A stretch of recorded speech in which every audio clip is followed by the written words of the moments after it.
Hey everybody, it's Josh Alexander with Orange County Housing Market News. If you're a returning subscriber, thank you again so much for your continued support. I really do appreciate it. If this is the first time you're tuning into this show is all about Orange County real estate. So I talk about local trends happening in the market, what's going to be happening over the next couple months, and then I go over different tricks and tips for both buyers and sellers. So if you're thinking about getting into the market, this is a great place to start so you can hit the ground running. On today's episode, I'm going to be discussing one of the most common problems that I see pop up in escrow, especially over the last 12 months, and that is the appraisal coming in below what the buyer has offered to pay, and how that affects the transaction, as well as what both buyers and sellers can do to protect themselves. So if it does happen during escrow, you have the best chance of continuing through escrow, working it out, and ultimately closing the transaction. So let's go ahead and get into it.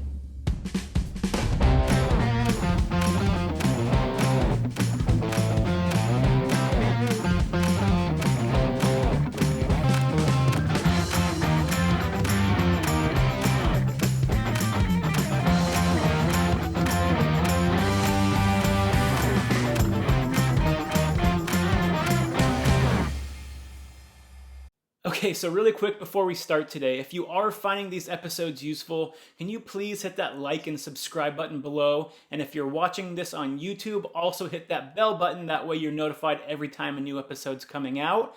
And if you're listening to this through podcast, if you would take 1 minute of your time just to give me an honest review of how I'm doing, I'd really appreciate it. Okay, so let's go ahead and get into appraisals. Okay, so really quick, just in case some of you are unfamiliar with what an appraisal is and why you need that when you're in escrow, I do want to go over that briefly. So an appraisal is typically needed on most homes when a buyer is trying to purchase it with a loan. And the reason it's needed is because the lender wants to make sure that they're lending you money based on the fair market value of the house. So they're going to send an appraiser into the property that you're trying to purchase. They're going to go through, take pictures, take measurements, and they're going to go back and look at comparable sales and come up with the value for the property. So it's a secondary check that lenders require to make sure that the value of the home is actually what you're offering to pay for it. Okay, so in a typical market, you never really saw too many issues with appraisals. So as long as you had a competent agent that knows the fair market value of the home and you were paying around the fair market value price for the home, typically the appraisal process was never really brought up more than once or twice during escrow, and it wasn't too big of an issue. However, in today's market, we're having a lot more issues with appraisals coming back at the value of what the buyer is offering to pay. And the reason being is that appreciation has been going so crazy over the last 12 months. And these bidding wars are happening still on more than 60% of homes on the market right now, that prices are being driven up way above market value. So we're having more and more issues with the appraisals coming back lower than what the buyer has offered to pay. So there's four main outcomes that you'll typically see when the appraisal comes back lower than what the buyer has offered to pay. So number one, the buyer is going to have to make up the difference between what the appraised value of the home is and what they offered to pay. So let's say you're trying to purchase a home that's $800,000. The appraiser goes out there, does their review, and says this home is only worth $775,000. That's a $25,000 gap between what the appraiser said and what you're offering to pay. So in option one, the buyer is going to have to come up with that $25,000 in cash because the lender will only approve a loan up to $775,000 because that's what the appraiser told them. So the buyer is going to have to figure out a way to come up with that cash. So option number two is the opposite of that happens, where the seller comes down to whatever the appraised value of the home is. So in this case, it was $800,000 that the buyer offered to pay. However, the appraisal came back at $775,000. And so the seller says, okay, I'll go ahead and move my price down to $775,000. We can both agree on that and we continue through escrow and there won't be any problem with the loan. In today's market, that almost never happens because it's such a competitive market. Typically, sellers are going to either be able to place their home back on the market and get other offers offers just as high as yours was, or they already have backup offers waiting for you to drop out of escrow so they can purchase the property. So the seller typically has a lot of leverage in these circumstances, and we'll talk more about leverage in a little bit as well when it comes to how to mitigate some of this. But the seller typically has a lot of leverage in today's market because it is such a hot seller's market. So typically you don't see the seller coming all the way down to whatever the appraised value was unless there's very extreme circumstances.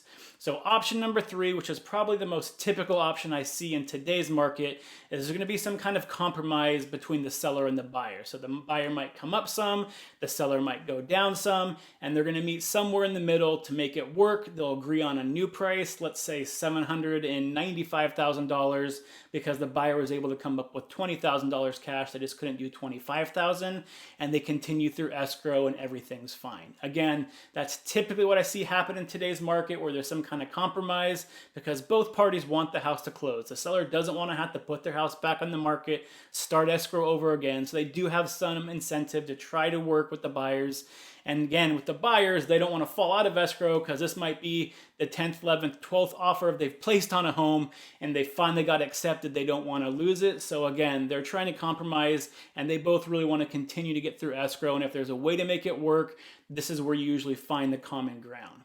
The fourth option, which is very uncommon, but I do bring it up because it does happen occasionally, is that the appraiser goes out there and he uses the wrong comparable sales. He's not doing his job correctly, and there's just a bunch of errors on the appraisal report. In that case, the lender can ask the appraisal company to reconsider the price, but you have to provide a lot of data. It has to be concrete, and in the majority of cases, 90% plus, even with good examples of, let's say they use the wrong comparable sales, the appraisal company doesn't change the price. It does happen occasionally, so I do want to throw it in there, but I wouldn't bet on it happening because it's very, very rare that you're going to see an appraiser change their initial appraisal unless there is something very, very wrong with how they did their original calculations. So those are the 4 different options that both the buyer and seller have to be able to work together to continue through escrow and get the deal closed. If one of those 4 options doesn't work, then typically that deal is going to fall apart. The buyer is going to have to go back to square one, look for a new property. The seller is going to have to put their house back on the market, or if they have a backup offer, they can go with that buyer, make sure they're still interested, and then go ahead and get back into escrow. But either way, the deal typically falls apart. As long as the buyer has an appraisal contingency in place, however, they do get their deposit back, so they aren't out any money because of that.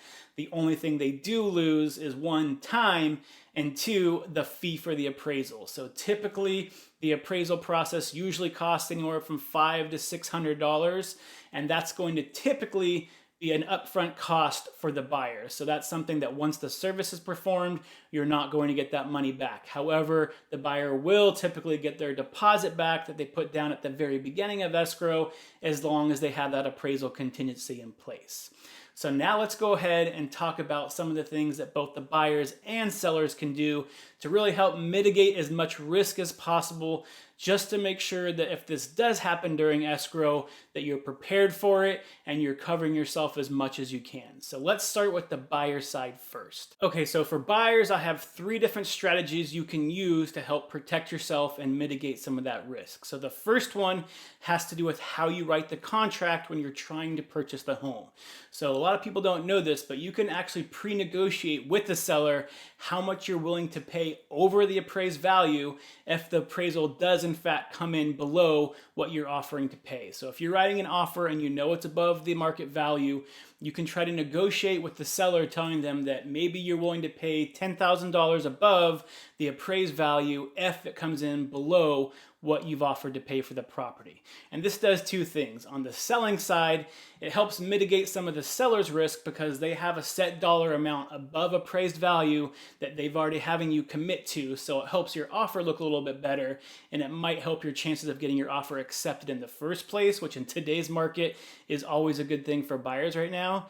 And the second thing is it really caps you out on terms of how much you're willing to spend above the appraised value. So you know that number ahead of time, and you're not just giving the seller a blank check, or in this case, removing your appraisal contingency and just telling them I'll pay whatever the difference is between the appraised value and what I'm offering to pay. So it helps mitigate your risk on the back end by negotiating up front the max you're willing to pay. So the second strategy you want to use, and again, this is before you get into escrow with the seller, is you want to make sure that you're communicating with your agent and they're communicating with either the seller or the selling agent and trying to find out as much about why that seller is moving as possible. Do they have a timeline they need to be out by? Are they looking at a new property themselves? And if they are, where are they in that process? Are they already in escrow on a new property? Have they even started looking? This information is extremely important to have up front because the more information you have about this, the more leverage you're going to have if they have any timelines that they have to stick to. So for instance, if the seller is already in escrow for a new home that they want to move into before they get into escrow with you, you know that there's probably some timelines they have to stick to on their end to make sure they can purchase that home.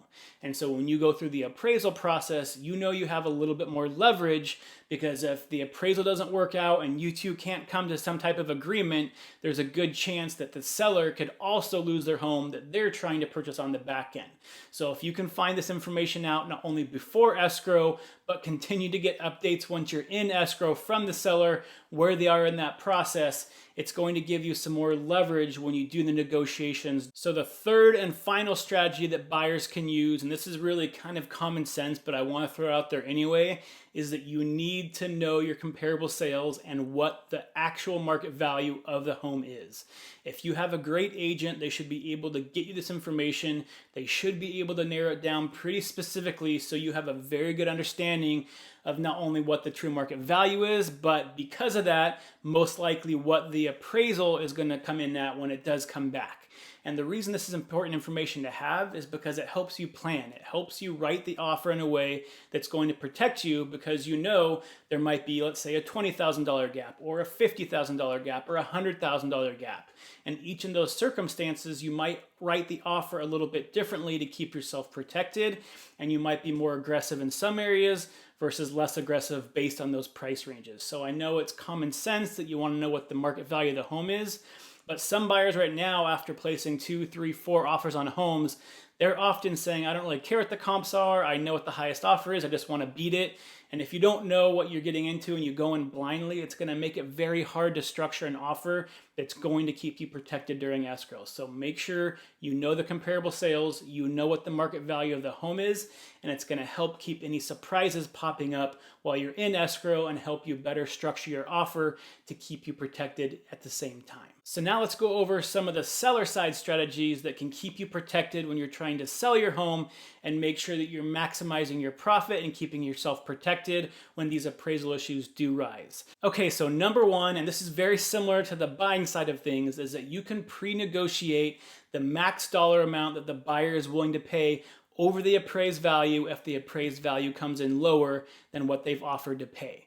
So this is important because if you're working with a buyer and they're not willing to remove their appraisal contingency altogether and just give you a blank check saying that I'll pay whatever the difference is, your next best option is to get them to commit to a max dollar amount up front before you even get into escrow, and that way you're helping maximize your profit and you're having that dollar amount already set aside. It's in the contract, it's in writing, they've already agreed to it. Now, just because, let's say they agree to paying $10,000 over the appraised value, and let's say the difference between the appraised value and their offer price was $20,000, it doesn't mean you can't ask them to cover the whole difference. You can still ask them for that, and they might be willing to if they really like the house, but you're basically setting a minimum dollar amount that they're going to be covering, so that way you have a little bit more protection in case something does happen with the appraisal. Okay, so item number 2 for sellers is make sure that your house is show ready for the appraiser when they come in.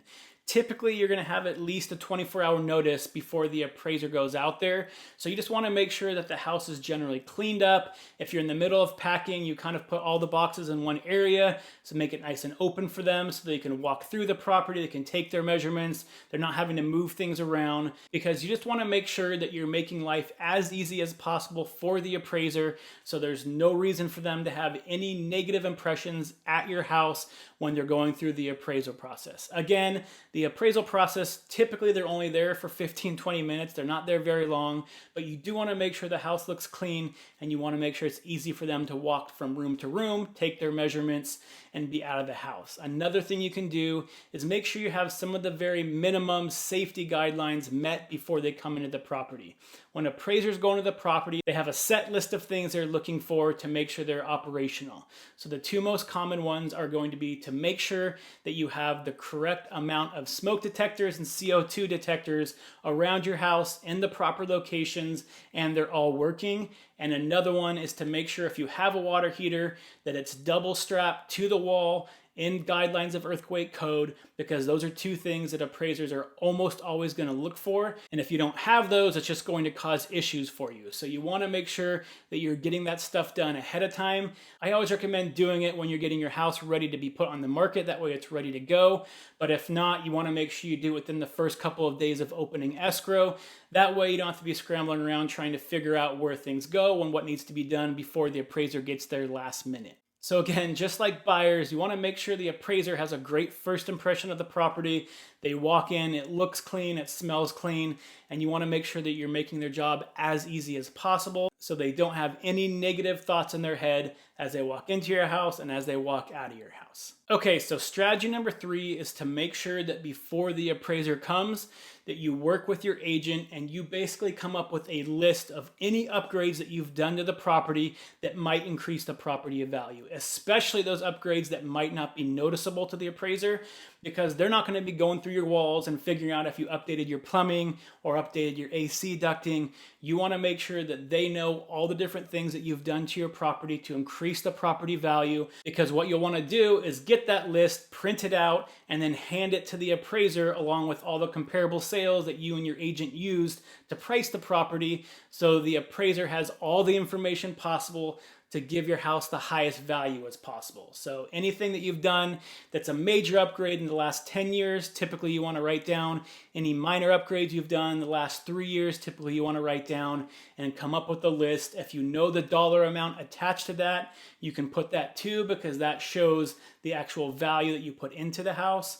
Any kind of information you can give the appraiser about those upgrades is going to benefit you when they're going through and making their final determination on the price of your house. So the fourth strategy for sellers is make sure you're deep diving into the buyer's financials when you're going through to figure out what buyer's offer you want to accept. So in a normal market, typically you're going through to make sure they have enough for the down payment, they have enough for closing costs, and maybe a little bit extra on top of that in case you hit some minor bumps in the road during escrow.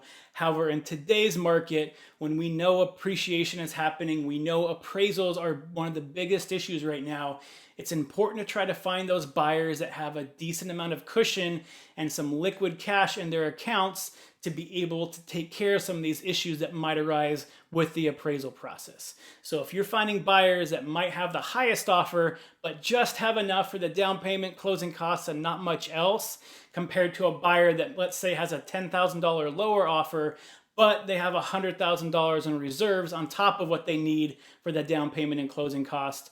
I've had sellers take that lower offer just because they at least know if an appraisal issue does arise during escrow, these buyers at least have the opportunity to cover that difference, whereas something happened with the other buyers that didn't have those cash reserves. Your options are basically either to come down to whatever the appraisal value was, or drop out of escrow and have to start the process over again, which neither are ideal for sellers. So it's important to take in all the financial information and make sure you're not only looking at the top dollar offer, but also how much risk you want to take with everything else that might come up during escrow. So it's important to make sure you're taking all that data into account before you decide on which buyer you want to go with. Okay, so the final strategy for sellers, and this kind of ties back to that last strategy I gave for buyers as well, is that you want to know if there's any timelines that your buyers have to stick to. Are they selling a house of their own and they need to be out of it by a certain time? Do they have a lease that expires and they need to be out of that house by a certain time?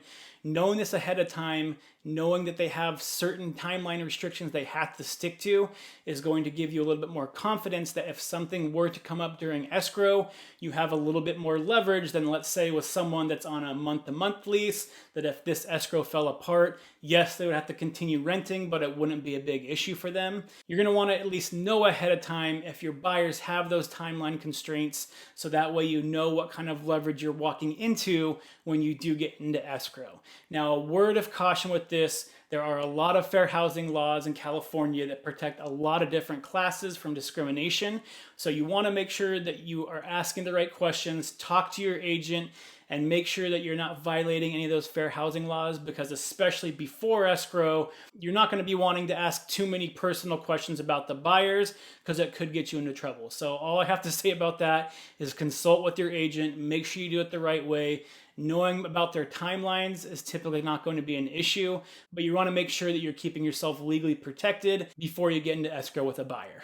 Okay, so that's pretty much it for the appraisal process and some strategies that both buyers and sellers can use to help mitigate the risk, protect themselves, and give yourself the best shot of, once you get into escrow, of actually closing escrow, even if an appraisal issue arises. So buyers, just make sure that you remember that every offer is going to be different, every house is going to be different, so you're not going to be able to structure your offer the same way in regard to the appraisal or a lot of other things as well. So you want to make sure that you're creating that offer specifically for each home that you're placing an offer on, to keep yourself protected and make sure that you're mitigating the risk properly. And sellers, if you haven't put your house on the market yet, it's a really good idea that when you're talking to agents, you're asking about what are the current issues you're seeing happen during escrow, what are you doing to mitigate some of those risks, what are some strategies we can use, what do I need to be looking for to make sure that when we're going through the process of trying to accept an offer and vetting these buyers, that we're giving ourselves as a seller the best shot of not only closing escrow, but closing escrow with the highest dollar amount possible. Again, if you're finding this information useful, please hit that like and subscribe button.